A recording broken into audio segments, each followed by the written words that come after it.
స్తోత్రము కలుగును గాక. కూడి వచ్చినటువంటి ప్రియ సంఘాన్ని బట్టి, విశ్వాసులను బట్టి ప్రత్యేకమైనటువంటి అభినందనలు తెలియజేస్తూ, ఈ పరిశుద్ధ దినము పునరుత్థాన దినము, ఆత్మతోనూ సత్యముతోనూ ఆరాధించే ఈ మహా గొప్ప దినము, మనమంతా కూడా ఆయన సన్నిధి మరి ఆయన బిడ్డలుగా కూడుకొని వాక్యం చేత బలపడుటకు, మనలను మనము సరిదిద్దుకొనుటకు దేవుడిచ్చినటువంటి గొప్ప అవకాశాన్ని బట్టి వందనాలు, స్తోత్రములు చెల్లిస్తున్నాము. హల్లెలూయా, హల్లెలూయా, హల్లెలూయా, హల్లెలూయా. దేవుని నామానికి స్తోత్రం. మరి బైబిల్ పాఠం చదివినప్పుడు బహుశా అందరికీ అర్థమై ఉంటుంది. ఈ యొక్క సందేశాన్ని ఎవరైనా విన్నారా అంటే, మీరు చెప్పలేదు సందేశం ఏదో, మేమెట్లా వింటామో అన్నటువంటి అనుమానం రావచ్చు. కానీ తమ్ముడు కాంతరావు కలర్ఫుల్గా, కలర్లతో పాటు, పేర్లతో పాటు, మరి అది ఆయనకి ఇచ్చినటువంటి టెక్నాలజీ, ఆ జ్ఞానాన్ని బట్టి మరి కాంతరావు తమ్ముడు కూడా దేవుడు వారి కుటుంబాన్ని దీవించినట్లుగా, మరి ఆశ్రయపురములో ఎంతమంది సందేశాన్ని ఎప్పుడైనా విన్నారా? వింటే సంతోషం, వినకపోతే కూడా సంతోషం. ఇప్పుడు తెలుసుకుందాం. ప్రతి ఒక్కరూ ఆశ్రయపురాలు అంటే ఏంటి, పోనీ ఎన్ని ఉన్నాయి ఆశ్రయపురములు? చెప్తారా? 6 ఉన్నాయి. 6 ఉన్నాయా? దేవుడు దేవుడు అంటే మీరు బైబిల్ సరిగా చదవలేదు అని అర్థమవుతుంది. 6 పురం ఒకసారి చూద్దాం. మరి పరిశుద్ధాత్మ దేవుడు ఏమో ఇప్పుడు చెప్పేటటువంటి 6 ఉన్నాయి, కానీ పరిశుద్ధాత్మ దేవుడు తన దాసుడైనటువంటి సేవకుడైనటువంటి మోషతో చెప్పిన మాటలు ఇశ్రాయేలు ప్రజలకు వెళ్ళినప్పుడు సంఖ్యాకాండము 35వ అధ్యాయము 6 నుంచి 31, కానీ 6, 7, 8 వచనాలు చదివితే ఎన్ని ఆశ్రయపురములు మరియు మీరు లేవీయులకు ఇచ్చు పురములలో అతడు 6 ఆశ్రయపురములు ఉండవలెను. నరహంతకుడు వాటిని పారిపోవునట్లుగా వాటిని నియమింపవలెను. అవియు గాక 42 పురములను ఇయ్యవలెను. పరిశుద్ధ గ్రంథము చదవటం పదే నా సందేశము మీకు చెప్తున్నాను. వచనమును జోడించి పరిశుద్ధ ప్రవక్తల చేత, అపోస్తలుల చేత పరిశుద్ధాత్మ దేవుడు ఏదైతే రాయించాడో ఆ వచనాలను జోడించి క్రోడీకరించి అది ఒక జతలో, ఒక రేఖలో మనము సక్రమంగా పెడితే తప్ప దానికి అర్థం రాదు. ఇప్పుడు ఏమంటారు? అవియును కాక 42 పురములను ఇయ్యవలెను. 42 పురములను ఇయ్యవలెను. వాటి పల్లెలతో కూడా మీరు లేవీయులకు ఇవ్వవలసిన పురములన్నీ, లేవీయులకు ఇచ్చిన పురములన్నీ 48. ఎన్ని అంటండి? 48. ఓకే, ఇవన్నీ ఎవరు? ఇశ్రాయేలు ప్రజలకు. ఎవరికి చెప్తున్నాడు ఈ మాట? మరి యెహోవా యెహోషువతో ఇలాగ మాట్లాడుతున్నాడు. కానీ అంతకంటే ముందు మాట్లాడింది ఎవరికి? అసలు ఆశ్రయపురాలు 48, అందులో ప్రత్యేకంగా ఇశ్రాయేలు ప్రజలకు ఇచ్చినటువంటి పురములు అనగా పట్టణాలు లేదా ఆశ్రయము. ఆశ్రయం అంటే ఒక వ్యక్తికి తన ఆధారం కలగడానికి, తలదాచుకోవడానికి, తను ఉండడానికి ప్రమాదంలో ఉన్న వారిని ఆశ్రయము పొందేటటువంటి అవకాశం. ఈ అధ్యాయం చదువుతున్నప్పుడు ఏమైనా అనుమానము రాలేదా? ఏంటి, దేవుడు నరాంతకులు పారిపోయి ఆశ్రయపురాలలో తలదాచుకోవాలా? అనుమానం వస్తుందిగా. కానీ పరిశుద్ధాత్మ దేవుడు ఆయన అబద్ధం ఆడడానికి మలవలే నరుడు కాదు, ఆయన అనంత జ్ఞాని అంటుంది సమయంలో గ్రంథము. జాగ్రత్తగా పరిశీలించాలి. అందుకని వేరే సంఘములాగా మన సంఘం కలవరి సంఘం ఉండాలి. పౌలు వేరే సంఘంలో అయి ప్రకటిస్తున్నప్పుడు ఇదిగో ఏం చేశారంటే బెరాయ సంఘం వాళ్ళు, అమ్మా బెరాయ సంఘం వాళ్ళు ఏం చేశారు? వాళ్ళు సువార్తను ప్రకటించారు. అది అపోస్తుల కార్యములు 17వ అధ్యాయము 11వ వచనంలో పౌలు మాట్లాడుతున్న మాటలు. ఇదిగో బెరాయ సంఘం వాళ్ళు ఇప్పుడు చంద్రశేఖరయ్య గారు చెప్పింది అది కరెక్ట్ అని పోయేవాళ్ళు చాలా మంది ఉన్నారు. నేను కరెక్ట్ కాదు, పరిశుద్ధ లేఖనాలు కరెక్టు. ఏ అయ్యగారు చెప్పింది వాస్తవమని కాదు, అయ్యగారు చెప్పింది ఈ పరిశుద్ధ గ్రంథము అనుసరించి చెప్పాడా? ఈ పరిశుద్ధ గ్రంథము మరి పరిశుద్ధాత్మ దేవుడు రాయించిందే చెబుతున్నాడా? మీరు పరిశీలన చేయకుండా పోయేవాళ్ళు చాలా మంది ఉన్నారు. కానీ వేరే సంఘం అలా కాదు. ఆత్మను పొందుకొని అపోస్తుడైన పౌలు బోధిస్తుంటే ఆ సంఘపు వాళ్ళు ఆ పౌలు చెప్పింది అలా ఉన్నాయో లేవో అని పరిశీలన చేయాలి. ఈరోజు నా ప్రియమైన దేవుని సంఘమా, ఈరోజు న్యూ లైఫ్ కల్వరి సంఘము తర్వాత ఏ సంఘంగా మార్చుకోపడాలి మనము? ఇదిగో ఒక బెరయ సంఘం. అసలు బెరక అంటే ఏంటి? ఏమన్నా అర్థం ఎప్పుడని తెలిసిందే? మారనాథ అంటే ప్రభువా తిరిగి రమ్ము, మారనాథ సంఘం.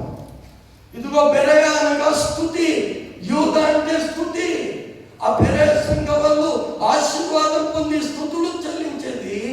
ఆ సంఘము పౌలు బోధిస్తుంటే ఆ పౌలు చెప్పిన మాటలు అలాగునే లేదో అని పరిశీలన. ఈ రోజు కూడా మనం కూడా ఒక బెరయ సంఘముగా మార్చబడాలి. వాక్యము అలాగుందో లేదో అని చూడాలి. నా ప్రియమైన దేవుని సంఘమా, మనకు అనిపిస్తుంది ఏంటి దేవుడు పాపులను క్షమించడు కదా, పాపులను అసహించుకుంటాడు కదా, పాపమున్న చోట పరిశుద్ధాత్మ దేవుడు నివాసము చేయడు కదా. మరి ఇక్కడ ఒక వ్యక్తిని చంపితే ఆ వ్యక్తి పారిపోయి నరహంతకుడు పారిపోయి ఎక్కడంట తల దాచుకోవడానికి. ఇది చదువుతుంటే అనుమానం రావాలి మనకు. కానీ పరిశుద్ధాత్మ దేవుడు అట్లా వదిలిపెట్టలేదు. ఒకసారి ఈ యొక్క ఆశ్రయపురాల గురించి, ఈ యొక్క ఖండాలు అనగా మోసే రాసినటువంటి పంచఖండాలలో 3 ఖండాలలో మరి ఈ ఆశ్రయపురాల గురించి పరిశుద్ధాత్మ దేవుడు రాయించాడు. తిరిగి 4వ పుస్తకం అంటే 3 పుస్తకాలలో సంఖ్యాకాండము, ద్వితీయోపదేశ కాండము, ఇంకా నిర్గమ కాండము, తర్వాత యెహోషువ గ్రంథము 20వ అధ్యాయము 21 కూడా కొన్ని ఉంటాయి. ఈరోజు మనం కూడా నేర్చుకోవాల్సింది ఏమిటి అంటే ఈ ఆశ్రయపురాలను అసలు దేవుడు ఎవరితో చెప్తున్నాడు? ఎవరికి చెప్పాడు?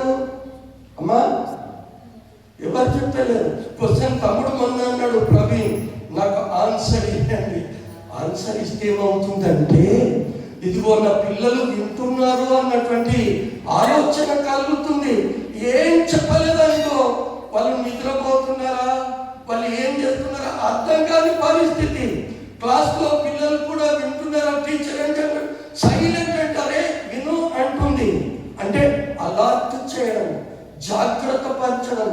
ఈరోజున్న ప్రియమైన దేవుని పిల్లలారా, ఈ పురములు అనగా ఆశ్రయపురములు అనగా అక్కడ తలదాచుకోవడానికి, ఆశ్రయం పొందడానికి ఏంటి అవసరమా? ఇది ధర్మశాస్త్రంలో ఉన్నది. ఇది ముందు ఎవరికి చెప్పారు? అమ్మా మోషేకి చెప్పాడు. ఎవరికి చెప్పాడు? అందుకే మరియు యెహోషువతో యెహోవా ఇలాగూ సెలవిచ్చెను, నేను మోషేతో మాట్లాడినట్టుగా అంటుంది. నిర్గమకాండం అన్నాను కదా, నిర్గమకాండము 21వ అధ్యాయము 13వ వచనంలో ప్రారంభంలో ఈ నరాంతకుని గురించి వ్రాయబడింది. నిర్గమకాండం 21వ అధ్యాయం 13వ వచనము. అయితే వాడు చంపవలనని పొంచి ఉండకయే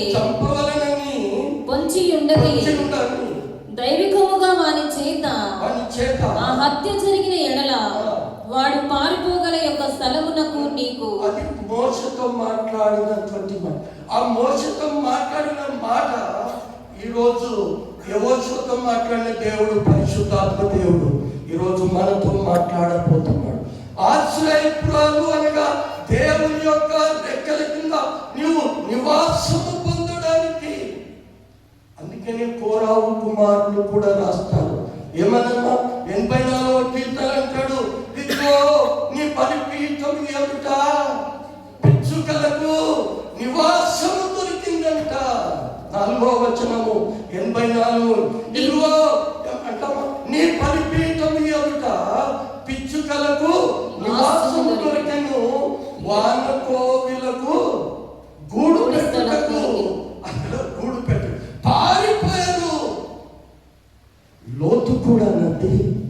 లోతు సొదొమ కుమారులను దేవుడు నాశనం చేస్తానని వాగ్దానం చేసినప్పుడు లోతు పిల్లలను వాళ్ళ ఆలస్యం చేస్తున్నారు. ఆలస్యం. దేవదూత లోతు యొక్క చేతి పట్టుకుని వెలపి నడిపించినట్లుగా అప్పుడు అంటున్నాడు, ఇదిగో ఈ పట్టణాలు నాశనం కాబోతున్నాయి. లోతు ఆ పర్వతములకు పారిపో. అయ్యా ఏం చెప్పడంట? పారిపో, తొందర పెట్టారు దేవదూత. కానీ లోతు ఆలస్యం చేసినాడు. అది ఎక్కడుంది అంటే ఆదికాండము 19వ అధ్యాయము 15 నుంచి 20 మధ్యలో చేస్తే ఆయన అంటున్నాడు, లోతు ప్రభువా ఆ పర్వతానికి పారిపో అంటే లోతు అంటున్నాడు, ఏమంటున్నాడు? అయ్యా నేను పారిపోలేను, అది చాలా దూరంగా ఉంది. మరి ఎక్కడ వెళ్తాడు? ఇదిగో సోయారు ఇక్కడ దగ్గర సమీపం. ఈరోజు నేను దూరంగా ఉండు దేవుడనా, సమీపంగా ఉండు దేవుడను కానా అంటుంది లేఖనాలు ఇర్మియాతో. ఆయన సమీపం ఉండు దేవుడు. సోయారు అంటే ఏంటంటమ్మా? చిన్నది. అక్కడ దగ్గర ఉంది. అయ్యా నేను ఆయన పారిపో. ఈరోజు నా ప్రియమైన దేవుని పిల్లల పారిపోవడానికి కారణం ఏమిటంటే అక్కడ ద్వితీయోపదేశకాండము మరి ఎందుకు పారిపోమంటున్నాడు? 19వ అధ్యాయము 4, 5, 6 వచనాలు మాత్రమే చదవండి. పారిపోయి బ్రతుకగల నరహంతకుని గూర్చిన పద్ధతి ఏదనగా, పారిపోయి బ్రతుకగల నరహంతకుని పారిపోవడానికి కారణము బ్రతకడానికి. అది ముందు మనం చెప్పబోతున్నాం, సమయం ఉంది కనుక. పారిపోయి బ్రతుకుటకు నరహంతకుని గూర్చిన పద్ధతి ఏదనగా ఒకడు అంతకు ముందు తన పొరుగువాని యందు పగపట్టలేదు కనుక. చూడండి ఇక్కడ బాగా, ఎందుకు నరహంతకులను కాపాడు అంటే దేవుడు దోషులను నిర్దోషులుగా ఎంచుతాడా అంటే ఎంచడు కదా. దేవుడు దోషులను నిర్దోషులుగా చేయడు. నశించిన దానిని వెతికి రక్షించడానికే మనుష్య కుమారుడు ఈ లోకంలోకి వచ్చినట్టుగా చూస్తాం. ప్రియమైన దేవుని నరహంతకుడు పారిపోవుటకు అంటే నరహత్య చేసింది కొన్ని ఇష్ట ప్రకారము చేయలేదు, సాదృశ్యంగా చేశాడు. అనుకోకుండా జరిగింది, పొరపాటున జరిగింది. చంపాలని పగబట్టలేదు. ఆ నరహంతకుడు తల దాచుకోవడానికి మళ్ళీ కంటిన్యూ చేయండి. పొరపాటున వాని చంపిన ఎడల అనగా ఒకడు చెట్టు నరుకుటకు. ఇక్కడ ఎగ్జాంపుల్ దాన్నే ఉపమానము అంటాం, పారబుల్ అంటాం. దాన్నే ప్రభువు చెప్తున్నాడు, మీరు నరహంతకుడు అనుకోకండి. అందుకని ఒక ఉదాహరణ ఎగ్జాంపుల్ చెప్తున్నాడు. పొరపాటున ఒకడు ఎవరినైనా హత్య చేస్తే, పొరపాటున ఎవరైనా పాపం చేస్తే, పొరపాటునైనా చేయరాన్ని చేస్తే దాన్ని కాపాడి సంరక్షణ లేకపోతే ఆశ్రయం పొందే దేవుడు కదా మన దేవుడు. పొరపాటున అంటే అనుకోకుండా సడన్లీ ఇన్సిడెంట్ తెలియకుండా జరిగింది. పొరపాటున ఎవరైనా హత్య చేస్తే అప్పుడు చేయాలి. ఒకడు చెట్టు నరుకుటకు, అప్పుడు ఎగ్జాంపుల్, ఒకడు చెట్టు నరుకుటకు నేను చెప్తాను, సమయం అందించాలంటే. అయితే ఇద్దరు కలిసిపోయారట. ఇక్కడ ఒక అడవికో పొలానికో వెళ్ళి ఆ చెట్టు నరుకుతున్నాడంట. ఆ నరుకుతుంటే కిందున్న స్నేహితుడు ఏమైందంట, ఆ గొడ్డలి యొక్క పిడి ఊడిపోయి ఆ కిందున్న వారి తల మీద పడిపోయింది. ఆ పడ్డప్పుడు ఆ వ్యక్తి చనిపోయాడు. ఇది పొరపాటున అనుకోని రీతిగా జరిగినటువంటి సంఘటన. అలాంటి వారు, తెలియక పాపము చేసిన వారు ఎవరి ఆశ్రయము పొందాలి? కృపామయుడా నీలోన, కృపామయుడా నీలోన నివసింపచేసినందున ఇదిగో నా స్తుతుల సింహాసనం నీలో నివసింపచేసినందున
ఇదిగో నా స్తుతుల సింహాసనం కృపామయుడా. ఆశ్రయమైన దేవుడు పాపులను, పాపములో ఉన్నవారు పారిపోవడానికి ఇదిగో ఆయన అంటున్నాడు, దూరంగా ఉంది లోతన్నట్టు. అమ్మ అదే చదవండి ఒకసారి, సంఖ్యాకాండము 35వ అధ్యాయము. సంఖ్యాకాండము ఇది ద్వితీయోపదేశ కాండము 19వ అధ్యాయము 6-7 వచనాలలో పురం ఎక్కడ వానికి మరణదండన విధి లేదు. అయితే హత్య విషయములో ప్రతి హత్య చేయువాని మనస్సు కోపముతో మండుచుండగా, కోపం ఎందుకంటే హత్య చేసినప్పుడు, ఎవరైనా హత్య చేసినప్పుడు వాళ్ళ ఇరుగు పొరుగు కానీ, వాళ్ళ రక్త సంబంధికులు కానీ, వాళ్ళ బంధువులు కానీ ఆ హత్య చేసిన వారిని ఏం చేస్తారు? మరి ప్రతి హత్య అంటుంది వాక్యము, మరి ప్రతి హత్య చేయకుండానట్లు ఆ బంధువులు కానీ, స్నేహితులు కానీ హత్య గావించబడిన వారి తరపు వాళ్ళు వచ్చి హత్య చేసిన వారిని ప్రతి హత్య చేస్తారేమో. ఇప్పుడు అక్కడ మార్గము దూరమైనందున, ఏంటంట? మార్గము దూరమైనందున దూరమొద్దు ప్రభువా, వాడు నరహంతకుని తరిమి వాడితో వరాంతకుని తప్పించుకొని వాని కలుసుకొని వాని చావగొట్టకుండునట్లు ఆ నరహంతకుడు పారిపోయి ఆ పురములలో ఒక దాని యందు చొచ్చి, యోర్దాను యువతల 3, యోర్దాను అవతలనగా కనానులో 3, అంటే మొత్తం 48 ఆశ్రయపురాలలో ఈ ఇశ్రాయేలు ప్రజలకు ఇచ్చిన ఆశ్రయపురాలు ఎన్ని? 6. బైబిల్ చూడకుండా 6 ఏంటి చెప్తారా? గడగడ చెప్పేస్తారా? ఇది ఎప్పుడో నేను చిన్నప్పుడు సండే స్కూల్లో నేర్చుకున్నాను ఈ మాటలు. అంటే మొదటిది గలిలయలోని ఏంటంటే కెదేసు. చెప్పండి, మొదటి ఆశ్రయపురము కెదేసు, 2 షెకెము, 3 హెబ్రోను, 4 బెసేరు, 5 రామోతు, హల్లెలూయా. అప్పుడప్పుడు బైబిల్ క్లోజ్ చేయండి. ఈ స్కూల్లో పిల్లలు చూసినట్ట అమ్మా ఏంటి అంటే 6 ఆశ్రయపురలు అవి ఇశ్రాయేలుకి ఇచ్చినటువంటి వాటిలో నుండి లేవీలకు ఇచ్చినటువంటి లో నుండి 40 వెళ్ళి ఇశ్రాయేలులకు ఇచ్చినటువంటి పురములేని 6. ఏమిటో నుంచి ఆ ఇశ్రాయేలు ప్రజలకు స్వాస్థ్యం ఇచ్చిన యెహోషువ లేవీలకు ఇయ్యలేదు. ఆ పురములన్నీ చేసి ఇశ్రాయేలీలకు ఆ పాపము, అంతకులు, దోషులు వీళ్ళంతా కూడా పారిపోయి, అందుకనే తిమోతికి రాస్తాడు పాపులను రక్షించుటకు యేసుక్రీస్తు ఎక్కడుంది తిమోతికి? 1వ అధ్యాయము 17వ వచనంలో అక్కడ పౌలు తిమోతికి రాదు. అందుకనే తిమోతి అంటాడు, తిమోతి మొన్న తమ్ముని కూడా అన్న కదా, ఇదిగో నీ యవ్వనేచ్ఛల నుండి దూరంగా పారిపో. నీ బోధన గురించియు, నీ సందేశాన్ని గురించియు, నీ ప్రవర్తన గురించియు నేనెవరు కూడా తృణీకరింపనీయకూడదు. జాగ్రత్త తిమోతి. అందుకని మొన్న తిమోతి కన్నా తమ్ముడు కూడా ధారాళంగా గంట పదంగా ఇదిగో ఇక్కడ ఇస్సాకు వృద్ధుడై ఉన్నప్పుడు కుమారులతో చెప్పినటువంటి పెద్ద కుమారుడు 2 జనపదములు ఆ యొక్క గర్భంలో తెలుగులాడుతున్నప్పుడు దేవుడు చెప్పినప్పుడు అంటాడు, అయ్యో నేను ఎలా బతికేది అన్నది కాదు. 2 జనపదములు అభివృద్ధి పరచబడతాయి, నీ లోపల నుంచి వారు అభివృద్ధి పరచబడతారన్నాడు. ఏమన్నా దేవుని సంగమం యోసేపు కూడా పరో భార్య నుంచి ఇదిగో వస్త్రములు వదిలిపెట్టి పారిపోయినట్ల పాపం నిన్ను పట్టుకోనుకుంటున్నట్లుగా నీవు కూడా ఎక్కడ పారిపోవాలంటే ప్రభు అయినటువంటి యేసుక్రీస్తు రక్తాన్ని ఆశ్రయించాలి. ఏ పాపము ఎవరు కూడా తెలిసి నోవే ఎక్కడ తాళి లేదు. యేసు ప్రభు తప్ప పాపలను రక్షించుటకు యేసుక్రీస్తు వచ్చాడు. అందుకని పౌలు కేక వేస్తున్నాడు కొరింథీ పత్రికమని, ఇట్టి మరణమునకు లోనవుతున్న ఈ నా శరీరమును ఎవడు విడిపించును? ఆహా, ఇట్టి మరణమునకు లోన ఈ శరీరమును. ఈరోజు నీవు నేను అనేకమైన భయంకరమైన సంఘటనలండి. గ్రాండ్ స్టేన్స్ చనిపోయిన రోజే ఒరిస్సాలో ఇది ఒక పాస్టర్ను హైందవ వ్యక్తులు అనగా ఆర్ఎస్ వ్యక్తులు ఇదిగో పేడతోని తినిపించి మూత్రం తాగించిన ఇంకా అనేకమైనటువంటి శ్రమలు రాబోతున్నాయి. అనేక సార్లు నేను చెప్తున్నాను, కొన్ని దినాలైతే పరిశుద్ధ గ్రంథం ఉండదు. అందుకని మన ఫీల్ అంతా బైబుల్ను ఈ కంప్యూటర్, నీ మైండ్ అని బ్రెయిన్ కంప్యూటర్లో ఫీడ్ చేయాలని పదే పదే కోరుకుంటున్నాను. నా ప్రియమైన దేవుని పిల్లలారా, ఇప్పుడు ఉన్నటువంటి ఆశ్రయపురాలు ఎన్ని? 6. అది ఎవరి కొరకు?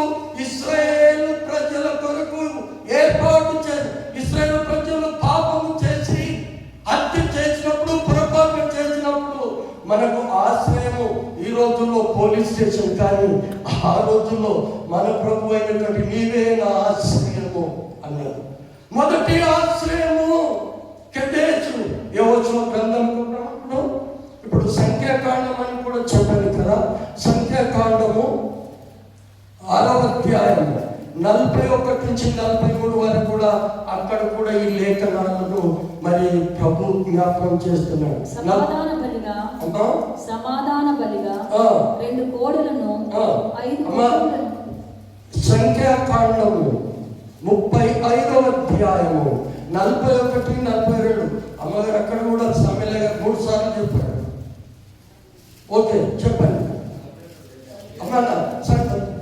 కాదా? అది ద్వితీయోపదేశ కాండము, క్షమించాలి, 6వ అధ్యాయము 41, 42 వెళ్ళి 43 వరకు. క్షమించాలి అమ్మగారు చదవండి. అక్కడ లేదా? ఓకే ఇప్పుడు మళ్ళీ చూద్దాము. లేదంటున్నారు కదా. సంఖ్యాకాండము 35వ అధ్యాయంలో లేదు, ద్వితీయోపదేశ కాండము 6వ అధ్యాయం లేదు, 19వ అధ్యాయం చెప్పాను. తర్వాత మీరు పోయి లేఖనాలు చూడండి. దేవుని నామానికి స్తోత్రము. సంఖ్యాకాండంలో 35వ అధ్యాయం 41 లేదన్నారు. దేవుని స్తోత్రం. ఓకే నేను చూపిస్తాను తర్వాత. ఇప్పుడు యెహోషువ గ్రంథంకై చూద్దాం. 20వ అధ్యాయం కలిగి 5, 6, 7 వచనాలు మాత్రం చూడండి. హత్య విషయములో ప్రతి హత్య చేయువాడు వానిని తరిమిన ఎడల వాని చేతికి ఆ నరహంతకుని అప్పగింపకూడదు. ఏలయనగా అతడు పొరపాటున తన పొరుగు వాని చంపెను గాని పొరపాటున అనుకోని రీతిగా జరిగింది. మనం కూడా ఏమంటాం, అయ్యో సారీ అండి, పొరపాటు ఏంటండి, తెలియదండి అంటామా? తమ్ముడు ఏమన్నా తప్పు చేసినప్పుడు అయ్యో సారీ అన్నా, నేను అనుకోలేదన్నా. ఈరోజు అదే పొరపాటు నేను చేస్తున్నానేమో. ప్రభు అయిన యేసు ప్రభు ఆ రక్తాన్ని ఆశ్రయించలే, విలువ పెట్టి కొనబడ్డటువంటి రక్తము కనుక రక్తాన్ని ఆశ్రయించాలి. ఈ రోజు మనం అక్కడ పొరపాటున అనుకోని కేవలం చంపబడితే అంతకు మునుపు వాని యందు పగపట్టలేదు. అతడు తీర్పు నొందుటకై సమాజమునెదుట నిలుచు వరకును తరువాత ఆ దినములలోనున్న యాజకుడు మరణము నొందు వరకును అపురంలోనే ఉండాలి. ఆ యాజకుడు చనిపోయిన తర్వాత మళ్ళీ తిరిగి నీ గురానికి రావాలి. సమయం అయిపోతుంది కనుక ఈ గురించి క్లుప్తంగా సంక్షిప్తంగా short questions, 1 mark question, 2 mark question, 4 mark question అంటుంది. అదే రీతిగా చిన్న కెదేషు 6 ఆశ్రయపురాలలో మొదటి ఆశ్రయపురం ఏది? కెదేషు, గలిలయలో ఉన్నటువంటి కెదేషు అనగా అర్థం ఏమిటంటే పరిశుద్ధత అని అర్థం. కెదేషు అంటే మన దేవుడు పరిశుద్ధుడు కనుక మనం కూడా పరిశుద్ధులుగా ఉండాలి అంటుంది లేఖనం. తొందర దృష్టి చేద్దాం. లేవియ కాండము 11వ అధ్యాయము 44వ వచనము. లేవియ కాండము 11వ అధ్యాయము 44వ వచనము. నేను మీ దేవుడనైన యెహోవాను, నేను పరిశుద్ధుడను గనుక మీరును పరిశుద్ధులై ఉండునట్లు. హల్లెలూయా హల్లెలూయా హల్లెలూయా. నేను పరిశుద్ధుడను గనుక మీరు కూడా కెదేష్ అనగా ఆ పరిశుద్ధుడైన దేవుని యొక్క రెక్కలు. అందుకనే కీర్తనకారుడు చెప్పాడు, నోటికి రావాలి కదా. కీర్తనకారుడు 91 అంటాడు, మహోన్నతుని చాటున నివసించువాడు, సర్వశక్తి నీడను విశ్రమించువాడు, ఆయన నా ఆశ్రయము, నా కోటయు, నా దేవుడైనాడు. ఆ యెహోవాను గూర్చి నేను చెబుతున్నాను, వేటకాని ఊరిలో నుండి ఆయన నిన్ను విడిపించును, నాశనకరమైన తెగులు రాకుండా నిన్ను కాపాడును, ఆయన రెక్కల కింద నీకు ఆశ్రయము కలుగును, ఆయన రెక్కలతో నిన్ను కప్పును. కీర్తనకారు ఆయన ఆశ్రయమైన నా కోట, నా ఆశ్రయమైన కోట. కీర్తనకారుడు అంటున్నాడు, ఆయన రెక్కలతో నిన్ను కప్పును, ఆయన రెక్కల కింద నీకు ఆశ్రయము. ఎక్కడ దొరుకుతుంది నీకు ఆశ్రయం? ఒక పాపకి యేసు ప్రభు దగ్గర దొరుకుతుంది. హల్లెలూయా. కెదేషు అనగా పరిశుద్ధత. ఆ పరిశుద్ధుడైన దేవుని దగ్గరికి నువ్వు పరిగెత్తుకొని, మత్తయి సువార్త 19:16 ఒక యవనుడంట పరిగెత్తుకొని వచ్చాడంట. ఏమన్నాడు? పరిగెత్తుకొని వచ్చి సత్పురుషుడు, బోధకుడా, నేను ఏ మంచి కార్యం చేయాలి? సత్పురుషుడు బోధకుడు నన్నేలా అంటున్నావు? ఇదిగో ఇవన్నీ కూడా పాటించు, అప్పుడు నీవు దేవుని రాజ్యంలో ఉంటావు. వ్యసనంతో పాల్పడు ఆస్తిపరుడు కనుక నీవు నేను కూడా యేసు ప్రభు మాట మీద పరిగెత్తుకొని వెళ్ళాలి. ఆయన పరిశుద్ధుడు కనుక. అందుకనే ఎఫెసీ పత్రిక పౌలు అంటాడు మొదటి వారిలో, క్రీస్తునందు కుమారులైన వారిని మీరు పరిశుద్ధులను నిర్దోషులై ఉండవలనని జగత్తు పునాది వేయబడకుంటే ఆయన క్రీస్తులో మనలను ఏర్పాటు చేసుకున్నాడంట. మనము పరిశుద్ధులుగా ఉండాలని. అత్యదేశని దేవుడు. ఈ 6 కూడా దేనికి సాదృశ్యంగా ఉన్నాయి? యేసు ప్రభుకు సాదృశ్యంగా ఉన్నాయి. ఈ 6 ఆశ్రయపురాలు దేనికి సాదృశ్యము? యేసు ప్రభు పరిశుద్ధుడు కనుక కెదేష్ అనే ఆశ్రయపురాన్ని నీవు చేరుకొని ప్రయత్నం చేస్తున్నావా? ఆలోచన చేయమని నేను మనవి చేస్తున్నాను. సో రెండవది షకేం మీనింగ్ ఆఫ్ షకేం. షకేం అనగా ధ్వజము, భారము. షకేం అనగా భారము. అందుకే నీ భారము నాపై వేయము, ఆయన నిన్ను ఆదుకుంటాడు అంటుంది కీర్తనకారుడు 55:22 నీ భారము, ప్రయాసపడి భారం మోసుకుంటున్నటువంటి సమస్త జనులారా నా యొద్దకు రండి, మీరు ఆయన చేతికి ఆయన భారం, నీ భారం. అందరం నా భారం నేనే మోస్తా అంటున్నావు, కానీ అంటున్నాడు నువ్వు నీ భారము నాపై వేయండి, మిమ్మల్ని గురించి నేను చింతిస్తున్నా, మిమ్మల్ని గురించి చింతిస్తున్నా, మీ చింత యావత్తు నా మీద వేయండి. షకేం అనగా భారము. ఏమంటుంది? ఆశ్చర్యకరుడు అంతకంటే ముందు ఏలైనగా మనకు శిశువు పుట్టెను, మనకు కుమారుడు అనుగ్రహించబడెను, ఆయన భుజముల మీద రాజ్యభారం ఉండేది. యెషయా 9:6 అంటాడు, ఆయన భుజముల మీద రాజ్యభారము. ఈరోజు నీ భారం యేసు ప్రభు అంటున్నాడు, రండి. కోడి తన పిల్లలను తన రెక్కల కింద ఏ విధంగా చేర్చుకోవాలనుకున్నదో అదే రీతిగా చేర్చుకోవాలా అమ్మా, చేర్చుకోవాలి. కానీ కానీ మీరు విన్నోళ్ళని లోపడనోళ్ళని ప్రజలు. అర్థమవుతుందా? ఈరోజు ఆశ్రయపురమైనటువంటి మన ప్రభు, మన రక్షకుడైన యేసు ప్రభు యొక్క ఆశ్రయం కింద నీవు ఆశ్రయం విశ్రాంతి పొందాలి. ఆలోచన చేస్తున్నారా? ఇంత సందేశం ఇంకా చాలా పెద్దగా చెప్పలేదు, చిన్నదని కుదించుకపోతున్నాం. మొదటిది కెదెష్, 2 షకేం, 3 Hebron. What is the meaning of Hebron? దాన్ని కిర్యత్ అర్బా అంటారు. ఇవన్నీ కూడా ఎబ్రీ భాషలో ఉన్న మాటలు.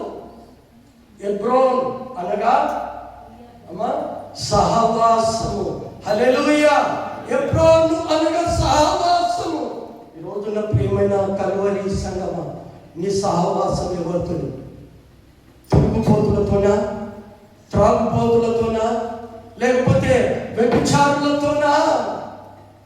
అందుకని కొరింథీ పత్రిక, మొదటి కొరింథీ పత్రిక 1:9 అంటాడు, ఏమనని? మన ప్రభువే మన ప్రభు అనే యేసుక్రీస్తుతో తన కుమారుని సహవాసమునకు మిమ్మును పిలిచిన దేవుడు నమ్మదగినవాడు. నీ సహవాసము, మన సహవాసం ఎవరికి ఉండాలి? అందుకని యేసు ప్రభుకు సాదృశ్యము 6 ఆశ్రయపురాలు. బాగుంటు మీరు కూడా ప్రసంగించాలి. ఎక్కడ వెళ్ళి ఆశ్రయపురాలు అంటే ఇలా ఉంటాయి. మా యేసు ప్రభుకు ముగ్గుర్తిగా ఉన్నటువంటి ప్రభులన్నీ సహవాసం. అందుకనే ఆది ఆదాము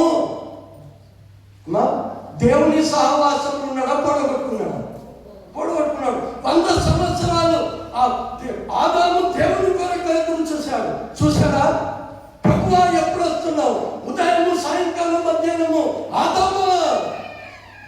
కానీ ఎప్పుడైతే పండు తిరిగి పాపంలో పడిపోయాడో పారిపోయి ఎక్కడ దాచుకున్నాడు? పొదల చాటు, చెట్టు చాటు. సహవాసం దేవునికి మనకు తెగిపోయింది. ఈరోజు మన సహవాసం ఎవరుతున్నారు? చాలా మంది అంటారు, ఒక హిందువులు పెళ్లి చేసుకుంటే క్రైస్తవం అంటారు. పరిశుద్ధ లేఖనాలు అట్లే చెప్తున్నా. చాలా మంది మా తారబాగా చెప్తారు, అవి ఏమైతే ప్రేమించాడు ఒక హిందువులు చేస్తాడు. పరిశుద్ధ గ్రంథం చెప్తుందా? ఒకసారి కొరింథీ పత్రిక, 2వ కొరింథీ పత్రిక 6వ అధ్యాయం 14వ వచనం చూడండి ఏమంటుందో.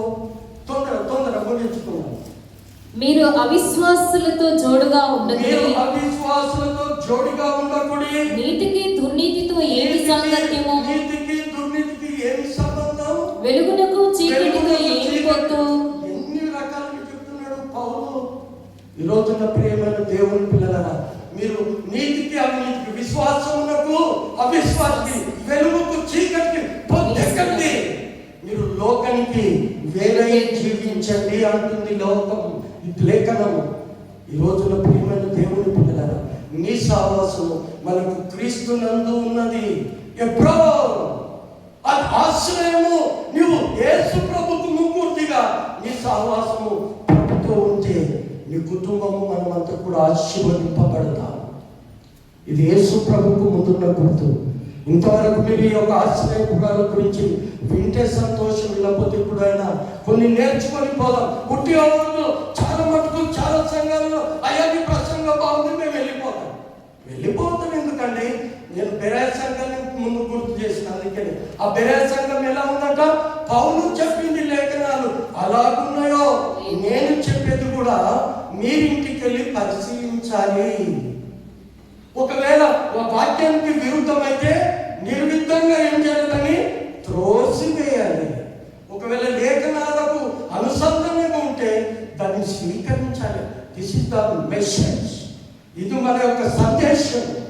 అందుకనే మూడవది ఎప్పుడో, నాలుగవది అది మూడు ఎక్కడున్నాయి, అవి మూడు ఎక్కడున్నామా, పడమటిలో ఏది కనాను ప్రాంతంలో ఉన్నాయి.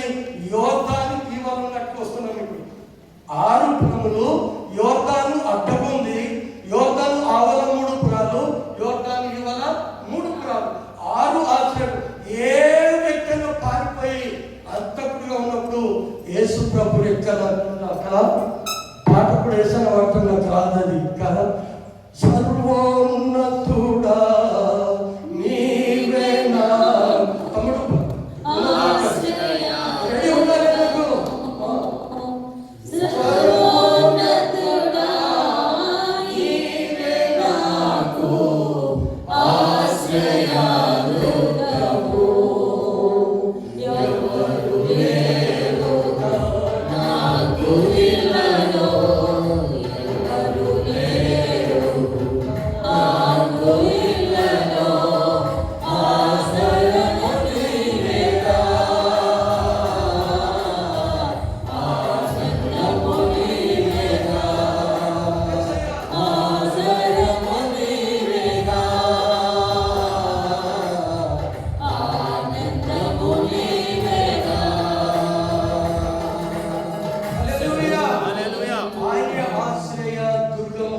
అందుకనే దావీదు గానం చేశాడు కదా, కోరవ కుమారులో నేను పిచ్చుకాలన్నా 46వ కీర్తన అంటాడు, దేవుడైన యెహోవా నా ఆశ్రయమును, ఆపత్కాలమందు దేవుడు నాకు సహాయకుడు అంటుంది కీర్తనలు 46 మొదటి వచనం. ఏమంటుంది? దేవుడైన యెహోవాయే నాకు ఆశ్రయము. ఇక్కడ అంటున్నాడు, సర్వోన్నతుడా నీవే నా ఆశ్రయము, నాకు ఎవరు లేరు ఇళ్ళలో, ఆదరణ నీవే, ఆనందం కూడా నీవే కదనయ్యా. ఈ రోజు నా ప్రియమైన దేవుని పిల్లలారా, యేసు ప్రభుని ఆశ్రయం కింద నువ్వు ఉంటున్నావా? ఆయన రెక్కలతో నిన్ను కప్పడు. ఆయన రెక్కల కింద నీకు ఆశ్రయము. ఈ నరంతపుడు పరిగెత్తుకొని ఎక్కడ పోలే? ఆశ్రయపురానికి. ఈరోజు ఆశ్రయపురమైన మందిరానికి నువ్వు వచ్చావు. నా ప్రియమైన దేవుని పిల్లలు ఆలోచన చేయండి. 4వది ఏంటంటే బెసేర్. అమ్మా కృపమ్మ, 4వది ఏంది? బెసేర్. మొదటిది నోట్ డౌన్ ఇట్, మీరు రాసుకోండి, గుర్తుండాలి. మళ్ళా మరవద్దు.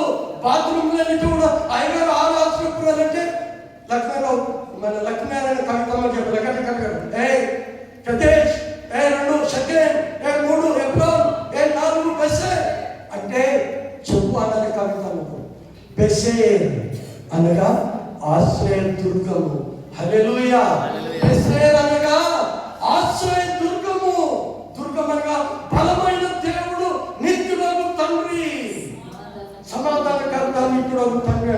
బలమైన దేవుని యొక్క నీవే నా ఆశ్రయ దుర్గము, ఆధారము నీవేనయ్యా. మనకు ఆధారం ఎవరు? యేసుక్రీస్తు అండి. ఎవరు కాదు, మనుషుల సహాయం వ్యర్థము. బెసేర్ అనగా ఆశ్రయపున దుర్గము, బలమైన దుర్గము. నా దేవుడు బలవంతుడు, నిత్యుడగు తండ్రి. ఆ బలమైన దుర్గాన్ని నువ్వు ఆశ్రయించే స్థితిలో ఉంటున్నావా? ఈ సందేశాన్ని ఏ పెద్ద సంఘాలను కూడా చెప్పారండి. Limit time. ఇది గొప్పదని నేను అనడం లేదు, కానీ ఒక సందేశాన్ని వింటున్నామంటే దాన్ని పూర్తిగా మన మనసులో, నా కుమారుడా నా ఉపదేశము మరువకము, వాటిని అమ్మా తప్పు చెప్తే ఉంది ఘోష. అమ్మగారని కాదు, అయ్యగారని కాదు. We are all the children of God. మనమంతా దేవుని పిల్లలము. దేవుడు చెప్పినట్టుగానే ఆదాము తీర్పు చేయదు, దాచుకున్నాడు. అందుకనే ఆశ్రయపురము ఏర్పాటు చేసింది ఎవరు? దేవుడు. ఆశ్రయపురాలను ఏర్పాటు చేసింది ఎవరమ్మా? దేవుడు. ఆశ్రయపురాలను ఏర్పాటు చేసింది ఎవరు? దేవుడు. రెండవది, ఆశ్రయపురాలు సర్వలోకానికి ఏర్పాటు చేశాడు. అదొకటి. ఆశ్రయపురాలు సర్వ ప్రజలకు, సర్వోన్నతుడైన దేవుడు సర్వ ప్రపంచంలో ప్రజలకు ఆశ్రయంగా. 3, నరాంతకులు పారిపోవటకు. మూడవది ఏంటి? నరాంతకులు పారిపోవటకు. 4, ఏంటట? ఆ దుర్గమైన దేవుని నీవు కూడా చేయలే. దుర్గము బెసేరగా మన యేసు క్రీస్తుకు గుర్తుగా ఉన్నటువంటి ఆశ్రయపురం. చివరిగా రామోత్. రామోత్ అంటే చెప్తారా? రామోత్ అనగా హెచ్చింపబడట. హల్లెలూయా. మన దేవుడు హెచ్చింపబడు. ఆయన పైనుండి వాడు. మనము ఎక్కడ? యోహాను సువార్తల 8వ అధ్యాయం. నువ్వు పైనుండి వాడు, మేము కిందున్నాడు. అందుకే అన్ని నామముల కన్నా పైనామము,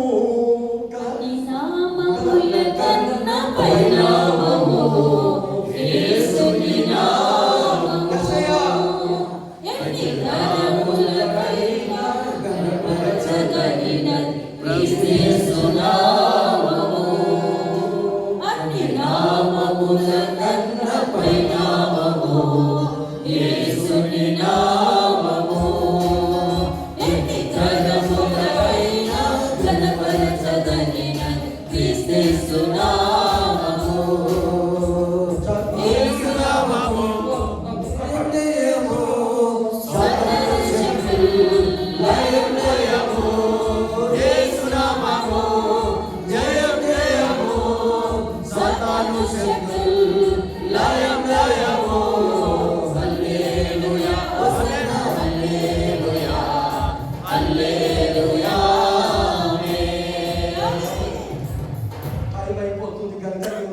ఆపేస్తున్నాను.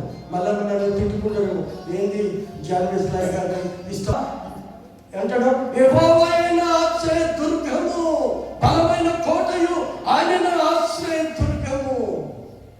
ఈరోజు ఆశ్రయ దుర్గమైన బలవంతుడైన దేవుడు నీవు ఆయన ఆశ్రయం కింద ఉండాలని ఆశపడుతుంటున్నావా?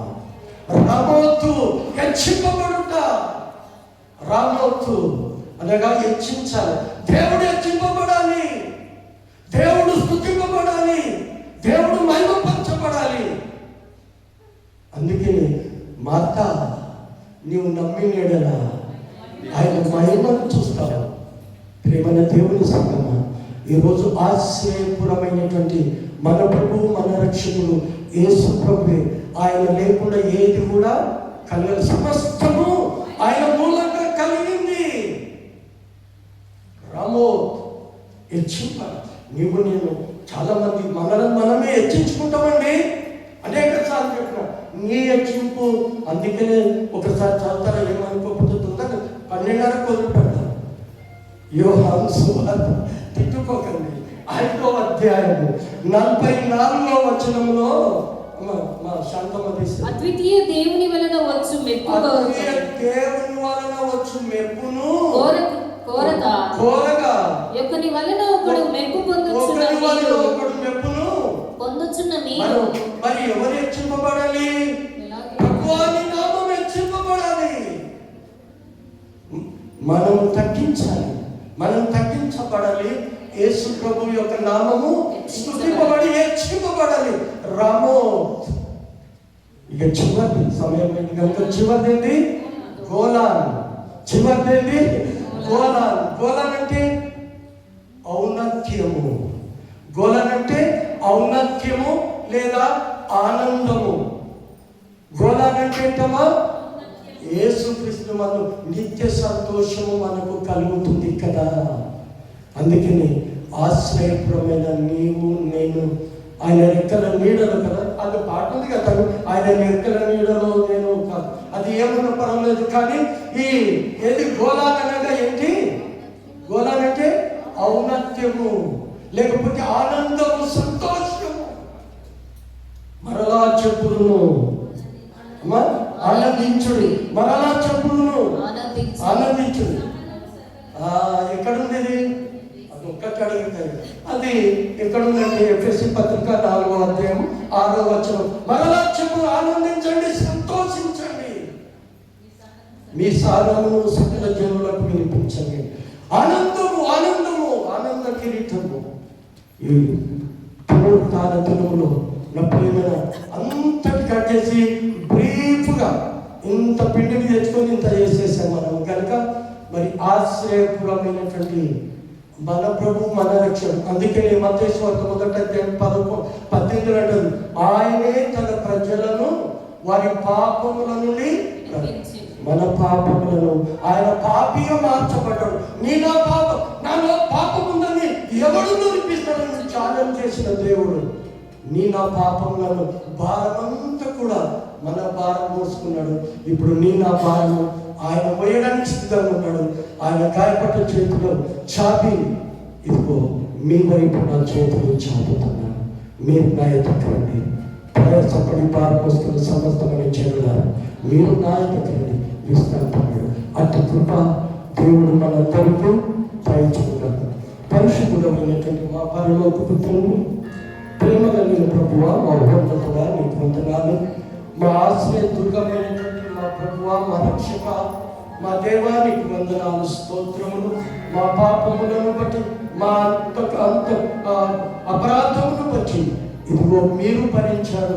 కలువరి సిలువలో మా పాపములను ప్రభువా మీరు భరించి, మీ అమూల్యమైన, నిష్కలంకమైన, నిర్దోషమైన రక్తం చేత మమ్మలను శుద్ధులుగా చేసినావు. ఇదిగో ఆశ్రయమైన దేవా, నిన్ను మేము ఆశ్రయించాము. మాకెవరి లోకంలో లేరు నాయన. ఆశ్రయదుర్గమైన నిన్ను మేము ఆశ్రయించి ఇదిగో ఆధారణ పొందే కృపను మా అందరికీ దయచేయమని మా ప్రభువైన యేసుక్రీస్తు పేరిట అడిగి వేడుకుంటున్నాము తండ్రి. ఆమేన్.